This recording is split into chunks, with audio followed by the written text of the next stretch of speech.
Assalamualaikum warahmatullahi wabarakatuh. Hari ini kita semua disapa oleh kabar yang sangat mendukacitakan.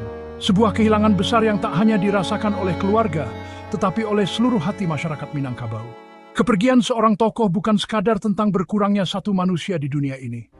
Lebih dari itu, ia adalah tentang hilangnya satu tonggak sejarah, sirnanya satu cahaya penuntun, dan runtuhnya satu benteng bersana nilai yang selama ini kita bangkitkan. Mari kita hening sejenak, menundukkan buka hati untuk menerima duka ini dengan lapang dada.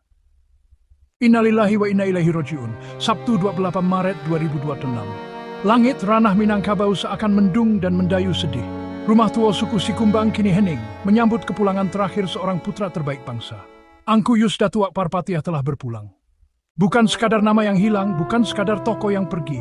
Kepergian beliau adalah kehilangan sebagian dari jiwa adat itu sendiri. Angku Yus adalah jembatan emas yang menghubungkan masa lalu dengan masa kini. Penjaga marwah, penguat nilai, dan nafas bagi budaya Minangkabau. Seperti kata pepatah yang selalu beliau ingatkan, cupak panghulu kok tasin tuah, kampuang halaman kaluah kasah.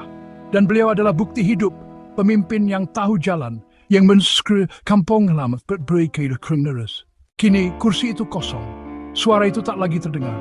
Ibarat ombak besar yang menghapus jejak di pantai, hati kita kini terasa gundah. Namun, warisan nilai yang beliau tanam takkan pernah hilang terbawa arus. Kepergian ini adalah pengingat keras bagi kita semua.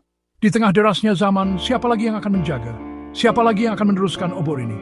Adat adalah identitas. Jika pelindungnya tiada, maka kitalah yang harus menjadi bentengnya. Jadi sampai walsen ini ikut baik dan beliau. Selamat jalan, Angku. Terima kasih atas segala kearifan, ketulusan, dan pengabdianmu pada ranah Minang. Semoga amal ibadahmu diterima di sisinya. Semoga keluarga yang ditinggalkan diberi ketabahan yang luar biasa. Ruh Ada akan tetap hidup, asalkan kita semua berjanji untuk meneruskannya. Innalillahi wa inna ilaihi raji'un. Al-Fatihah. Sesungguhnya, setiap yang hidup pasti akan merasakan mati. Namun yang membedakan adalah jejak dan warisan yang ditinggalkan. Kehilangan Angku Yus mengajarkan kita bahwa waktu tidak pernah menunggu. Oleh karena itu, mari kita jadikan momen duka ini bukan hanya untuk menangis, tapi untuk bangkit. Mari kita perbanyak belajar, memahami, dan mencintai adat kita selagi masih ada yang bisa diteladani. Jangan biarkan nama besar beliau hilang begitu saja. Tuliskan kenangan, doa, atau kesan terbaikmu di kolom komentar. Bagikan video ini agar pesan beliau terus mengalir dan menjadi pelajaran bagi generasi mendatang. Semoga kita semua termasuk orang-orang yang selalu menjaga warisan leluhur. Wassalamualaikum warahmatullahi wabarakatuh.